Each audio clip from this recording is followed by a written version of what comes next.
Sebelum saya bertobat, saya menguasai ilmu sirep. Ilmu sirep adalah ilmu di atas hipnotis.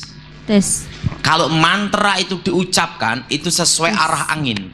Misalnya sebelum saya bertobat, saya mau mensirep, kalau di sini namanya pukau ya, satu kampung yang menghuni ada kira-kira 10.000 orang. Maka saya akan baca mantra sesuai arah angin itu. Tepat jam 12 malam. Satu bandar, satu kampung pasti tidur semua. Tidak akan bangun satupun. Sampai mantra itu saya tarik kembali, baru boleh bangun. Nah, supaya tidak boleh kepukau, yang pertama ini, makanya sudah harus berdoa setiap hari. Itu semua darah Yesus sucikan tempat ini, darah Yesus bentengi, lindungi rumah ini. Itu supaya tidak kena pukau. Hanya cara itu yang bisa boleh menyelamatkan. Ada kuasa dalam darah Yesus. Itu namanya, kalau di Jawa namanya sirep. Pertanyaannya tadi, Pak, kalau anak sejak bayi boleh lihat setan itu karunia atau kutukan? Saya beritahu itu kutukan. Dari garis keturunan kakek neneknya itu terlibat perbomohan okultisme. Itu akan masuk dari ke generasi ketiga, keempat, cucu buyut, dengan ciri sejak lahir boleh melihat setan. Untuk merasakan adanya setan, semua manusia dan binatang boleh merasakan. Contohnya, ada setan berjalan, anjing mengaum, longlong, bukannya saya mirip dia. Ada setan le. Yang kedua, kalau kita di rumah ada sesuatu setan di rumah kita, kita terasa, wih, ada sesuatu tidak beres di rumah ini, betul? Untuk merasakan adanya setan, semua manusia boleh merasakan, tetapi tidak semua manusia boleh melihat setan. Kalau dari kecil boleh melihat setan, itu kutukan. Beda dengan karunia dari Tuhan. Karunia dari Tuhan itu didapat setelah bertobat. Itu pun tidak boleh digunakan semau sesaat, setiap saat boleh. Saat tertentu Tuhan kehendaki boleh lihat, tapi Tuhan tidak kehendaki tidak lihat. Kalau yang kutukan sewaktu-waktu boleh lihat. Nah, itu kutukannya, itu kutukan titisan itu di keluarga akan terjadi perpecahan dan kutuk sakit penyakit. Nah, itu harus dipatahkan, diputuskan. Itu yang disebut namanya kutuk keturunan. Ada sebuah rumah yang orang tua-tua bilang dia adalah dibina di atas pertemuan dua mata air yang bertemu. Oke, itu namanya gini, kalau itu namanya pertemuan antar sungai. Iya. Nah, itu tempat itu biasanya tempat penunggu setan, namanya penunggu yang berhubungan dengan roh ular. Jadi soalannya Bapak Pendeta, bagaimana harus kami membuka benda itu? Dan siapa perlu kami panggil? Adakah perlu menjemput Bapak Pendeta pergi di rumah itu? Terima kasih. Gini,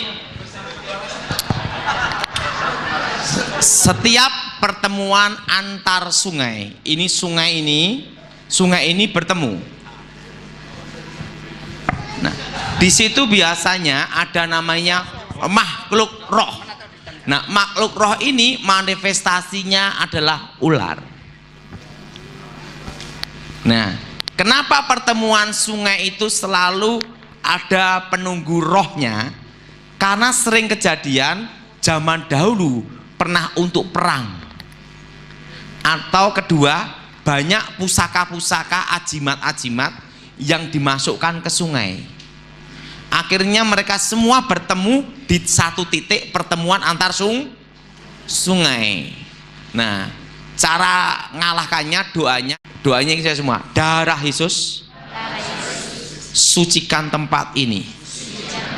Darah Yesus, hancurkan kutukan tanah ini. Darah Yesus, bersihkan tanah ini. Roh-roh setan, roh-roh jahat keluar demi nama Yesus. Segala roh maut kami hancurkan, kami usir keluar demi nama Yesus. Dan biasanya di situ adalah roh maut. Banyak yang mati tenggelam di situ.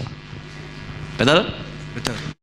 Saya mau bertanya bagaimana cara mengeluarkan jarum susuk yang sudah di dalam tubuh. Oke. Susuk itu ada dua jenis. Pertama, tapi ingat ini susuk perbomohan. Susuk hidup dan susuk mati. Nah, susuk hidup pada waktu jarum emas itu dimasukkan dengan mantra, slep gitu, slep masuk ini, maka susuk itu kan hidup berjalan mengikuti jalur peredaran darah. Makanya susuk yang ditancapkan di sini belum tentu ada di sini, boleh pindah di sini, boleh pindah di sini. Karena mengikuti jalur peredaran darah berjalan. Ini kalau di dalam doa pelepasan pengusiran setan, di dalam nama Tuhan Yesus, setan keluar, susuk ini akan keluar. Suatu benda yang keluar, yang bersangkutan akan terasa sakit. Biasanya melalui mulut atau pori-pori kulit keluar. Ini susuk hidup. Berarti masih ada kekuatannya. Dan susuk ini ada kadaluarsa maksimal 15 tahun. Ingat, setan pun ada masa expired. Makanya yang kekal itu hanya Tuhan.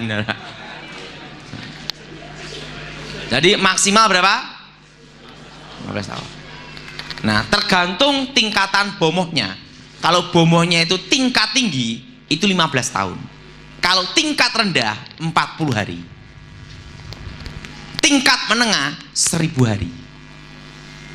Nah, yang kedua adalah susuk mati. Susuk apa adalah? Nah, susuk mati, waktu dipasang susuk gini, tiba-tiba sudah melewati masa kadaluarsa.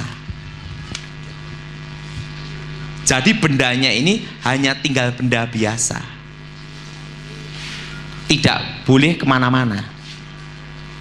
Nah, yang ini yang sering dalam doa pelepasan, waktu diputuskan kutukannya dalam nama Yesus, di dalam badan tidak keluar karena sudah jadi benda biasa, namanya susuk mati.